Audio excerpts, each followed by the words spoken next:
Hey guys, this is Draw Near Moment. My name is Titus, and it's that moment of the week where we draw near to Christ together. Do we believe? Let's get to it. Well guys, I hope you had a great Thanksgiving. We had a great one as well. As you can see, we're kind of redecorating a little bit. Like Leslie's been doing this house thing, about to have a Christmas tree right in that area. And yeah, it's gonna get kind of cool. So anyway, we are excited about that, and I hope you had an awesome Thanksgiving. I want to apologize, my throat sounds a little bit scratchy.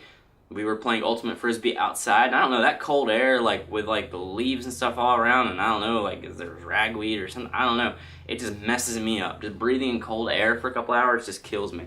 So anyway, we're going to talk about belief. That's what I want to talk about, because there's this verse that talks about this idea of, that belief or faith without action is dead. And that's kind of the center of what I want to talk about today.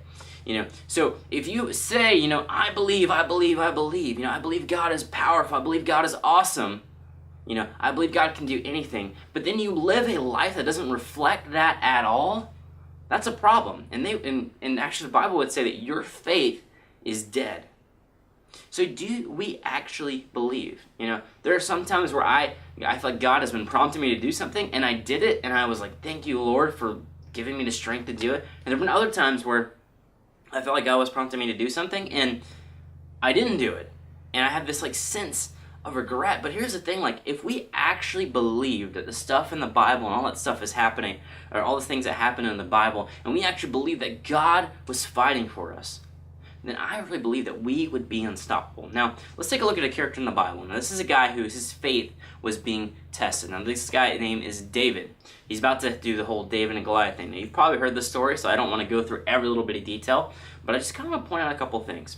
Now, David is not really supposed to be on the battlefield right now. Now, you might know this. There was the Israelite army, and there's the Philistine army. And instead of them doing a massive battle, they were like, you know what? We're going to pick our best warrior, you pick your best warrior, whoever wins that battle, they win the war. And that's how we're going to decide this war.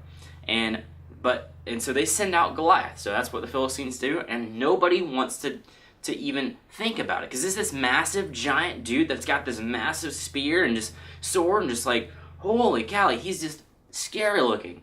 And no one out there really believes that they are going to win the battle. Because it's weird, when you're looking at your situation, you're looking at the stuff that's going crappy in your life, when you're looking it right in the eye, it's so hard to believe that God wants to bring you through it. But David saw through this, and he wanted to go through the battle. Now, it's kind of cool, because a lot of times we have these massive beliefs, and we're like, oh yeah, I could lead worship, or oh yeah, I could get up and speak, or oh yeah, I could, reach thousands of people if I put my mind to it. But David wasn't supposed to be on the battlefield. And really, when he said that, I want to go up against Goliath, people were like, you shouldn't do it, because sometimes people will talk you out of that, no, dude, you can't do that. They'll just try to talk you out of doing what you should do. And David's like, no, I'm not completely unexperienced with battle. I'm a shepherd, lions and bears have come and taken sheep, and I would go out there and kill them, so I know how to fight. And finally, reluctantly, they let him go out there and do it. And it starts in 1 Samuel 17, and we're going to be starting in verse 45. Now, this was basically up to this point, basically what David is saying is hey, I know how to fight. But really, in this moment, we're going to find out where his true confidence was. In verse 45 now, at first, Goliath has already talked some smack to David, and now David's turn to come back at him. And it says, David said to the Philistine, you come against me with sword and spear and javelin, but I come against you in the name of the Lord Almighty, the God of the armies of Israel, whom you have defiled. This day the Lord will deliver you into my hands, and I will strike you down and cut off your head. David, he's really big, it's crazy. Just this whole moment of just this awkwardness. Now listen, before we move on, it's one thing to believe that if you were in David's shoes that you would do what he would do.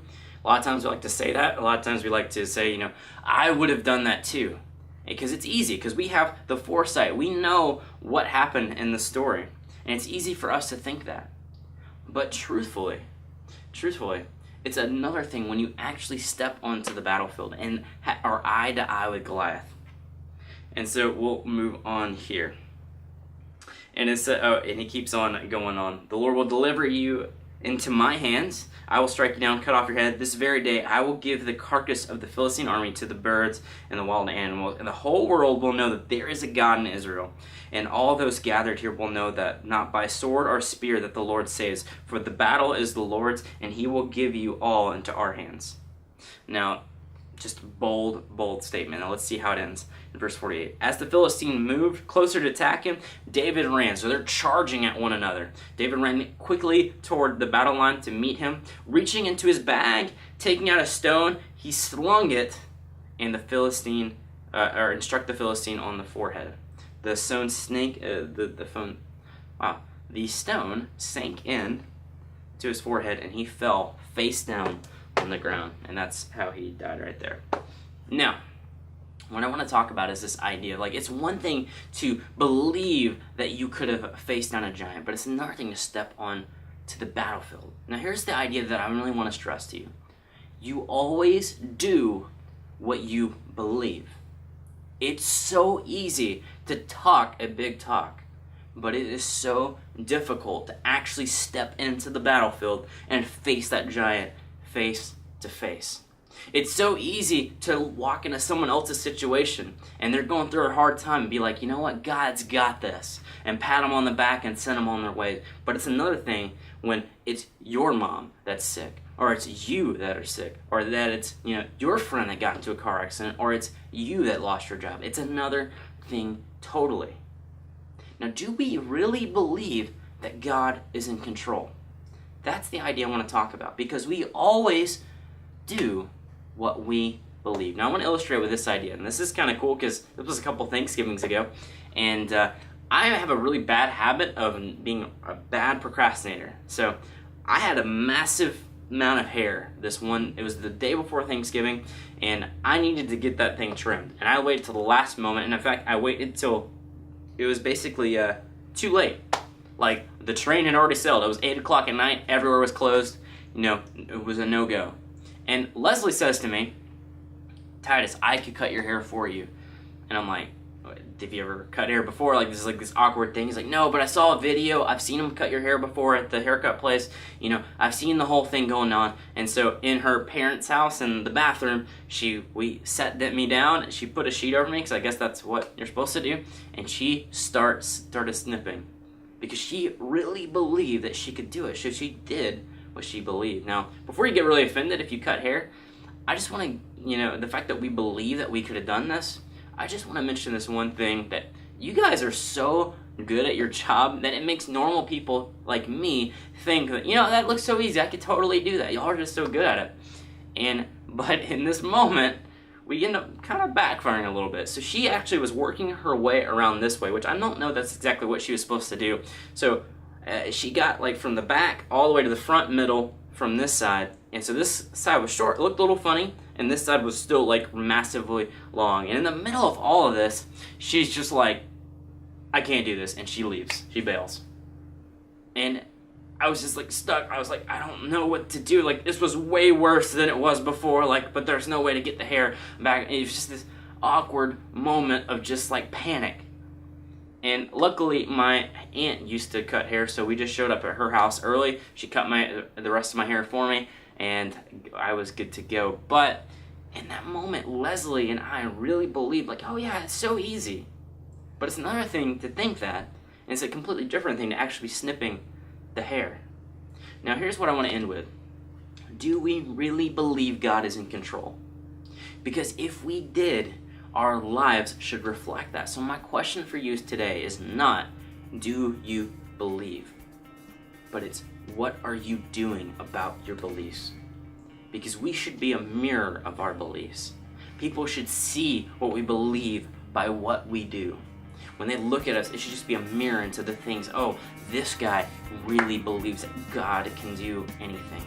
And listen, I believe as a church, if we really believe the stuff in the Bible that God could really do anything, we would be an unstoppable force. And God would do amazing things. But the thing is, we just simply don't really. So what are we doing about that? Well, guys, thank you so much for joining me for this episode of Draw Near Moment. I hope it was helpful.